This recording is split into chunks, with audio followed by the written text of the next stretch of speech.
sommes le vendredi 1er avril 2022, il est 9h14 et le live de TV Finance se poursuit alors que le CAC 40 inverse la tendance puisqu'il part dans le rouge, il cède 0,27% à 6641 points. Pour comprendre les évolutions, ce qui impacte le marché, quelles sont les informations qu'il faut retenir et l'actualité de la semaine qu'il faut retenir. Pour ce faire, je suis avec Éric Galliègue, Éric qui est président de Valcan Expertise. Bonjour Éric. Bonjour Louis-Antoine. Bonjour, je vous remercie beaucoup d'être avec nous ce matin. Comme tous les vendredis, vous nous dressez un portrait de la semaine, un portrait macro, micro et géopolitique de la semaine qui s'est écoulée en mettant en avant les principaux faits sur lesquels il faut s'arrêter. Quel est votre bilan de la semaine, Éric ? Le bilan est positif. On a eu donc effectivement un redressement des cours qui a continué sur les actions d'une façon générale. Donc beaucoup plus aux États-Unis, ou les États-Unis qui sont vraiment en forte surperformance par rapport à l'Europe, avec une hausse de 3,5% à peu près sur la semaine écoulée, alors qu'en Europe, les gains sont limités à 1,5%.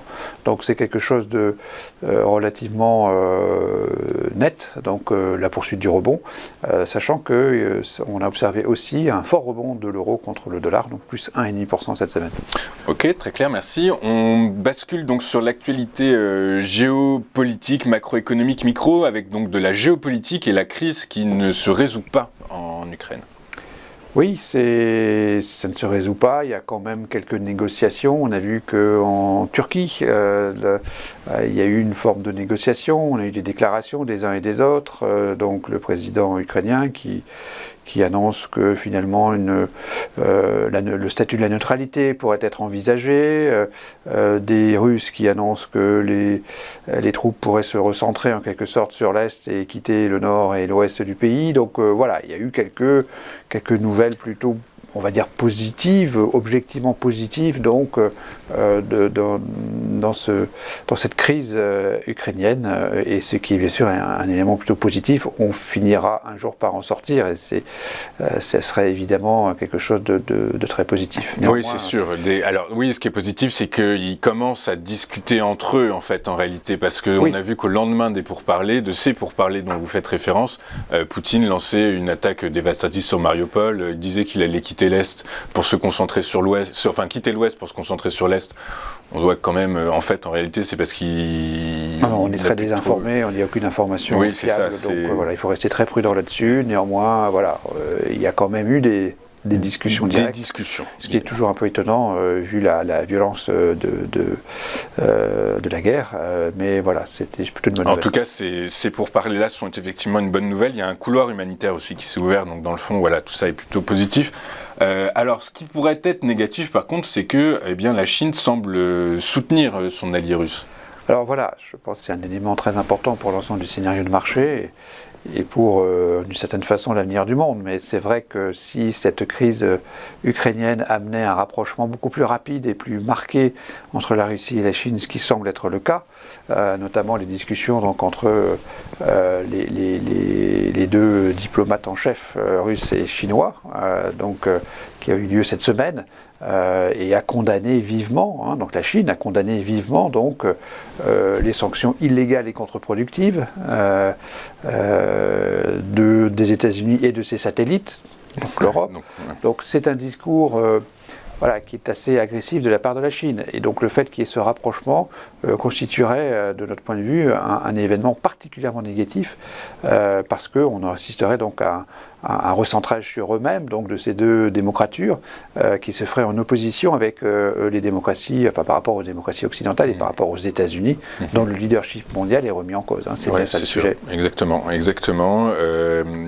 Et donc à terme, peut-être même que le dollar sera remis en cause. Oui. C'est possible. On bascule sur l'actualité macroéconomique et ce qui n'a échappé à personne, l'inflation. Alors qui accélère en Europe, c'est même plus une accélération, c'est un décollage vers les étoiles du coup. Alors ces chiffres sont impressionnants. On attend aujourd'hui les chiffres globaux de la zone euro par Eurostat. On attend 6,6 au niveau européen, je crois, pour le consensus. On a fait 7,6 en Allemagne, 9,8 aux États-Unis. En Espagne, alors pardon. en Espagne, oui. En Espagne, donc c'est quelque chose de tout à fait important. On a fait 4,5 seulement en France, mais 6 si on devait prendre en compte en fait les prix de l'énergie qui ont été bloqués par le gouvernement. Sinon, on serait plutôt à 6%, donc on est à 4,5. C'est un plus haut depuis 40 ans, clairement. Donc il y a effectivement des variables exceptionnelles qui sont des variables liées au prix du pétrole et de l'énergie, c'est clair. Donc il y a dans ces chiffres d'inflation un contenu exceptionnel qui est très très important. Néanmoins, cela montre, me semble-t-il, la virulence du phénomène et le fait que forcément, il va falloir enclencher des compensations. Elles sont faites par les États. Dans beaucoup de pays, il y a eu des mesures qui sont prises, mais aussi des hausses de salaire. C'est quand même quelque chose de relativement logique.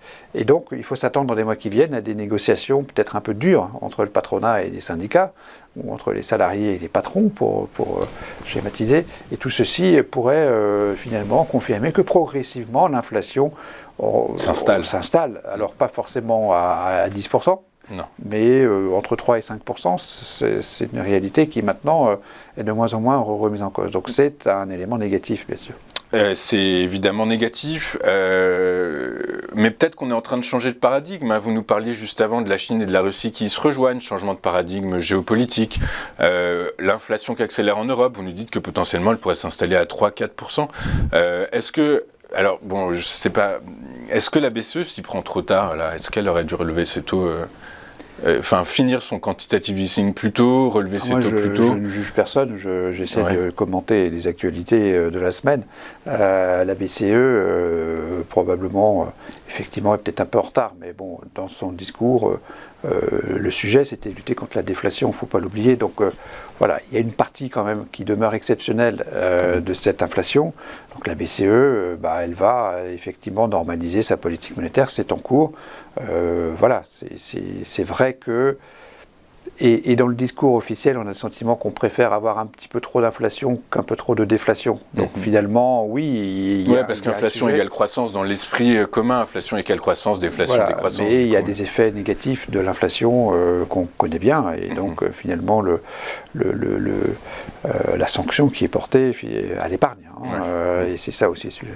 Et en France, pays d'épargne par excellence. On finit avec le potentiel second défaut de paiement pour une entreprise russe. Oui, ce sont des éléments dont on parle peu, mais finalement parmi les armes dont Poutine peut se servir d'une certaine manière, il y a donc le repli total sur soi, l'autarcie et le fait de dire nous on ne paye plus nos dettes et donc on se met en défaut. En défaut au niveau privé, au niveau des entreprises privées, ce qui est le cas parce qu'avec les sanctions qui tombent sur elles, c'est vrai qu'on c'est quand même relativement normal. Et donc ici, la SNCF russe, qui n'a pas payé un coupon en francs suisses, qui serait donc en défaut.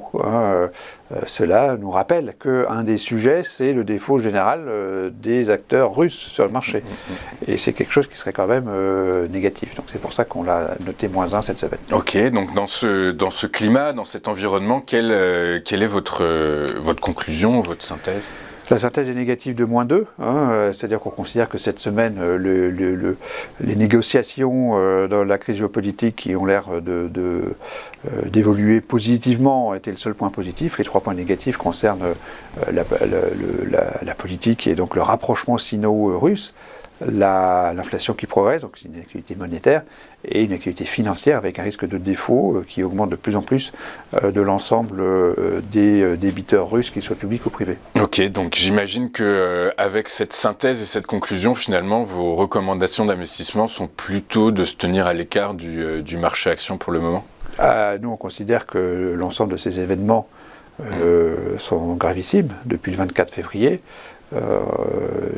Ils ne font que, je dirais, augmenter les difficultés antérieures. Les phénomènes d'inflation étaient connus, la normalisation monétaire était connue, la hausse des prix du pétrole était antérieure au choc actuel. On était à 85-90 $ le baril avant même le déclenchement de cette crise. Donc nous, on considère qu'il y a beaucoup d'éléments qui nous font penser à une correction qui n'a pas été faite parce que ça ne se fait pas en 3 jours et demi. Donc il faut rebondir, ce qui a été le cas. On a eu un très fort rebond, jusque 6700 points, ce qui était assez stupéfiant. Et donc, de mon point de vue, on va d'abord aller à 6004, 6003, avant la grande confrontation entre les acheteurs et les vendeurs qui va amener une baisse de 1000 points. Ok, vers les 6000 points en gros en quelque sorte. Alors 6004, 6004, 5005, vous êtes à 5005 points là du coup globalement. Puis on descend de 1000 points. Ok, il faut pas pour être clair mais dans ces cas-là, avec cette prendre des risques. Avec cette stratégie, il ne faut pas se mettre à découvert sur les marchés, il ne faut pas devenir vendeur à découvert. Non, moi je conseille des investisseurs bons pères de famille. Voilà. Donc après, on adapte ses positions sur le marché en fonction de ses analyses et de ses prévisions. Alors on peut effectivement faire des ventes à découvert, acheter des puts, faire des leviers très importants en fonction de son degré de confiance par rapport à cette bien sûr. Mais bon, c'est le sujet des clients qui décident ce qu'ils font avec ce que je leur dis. Exactement. J'ai une question, Eric.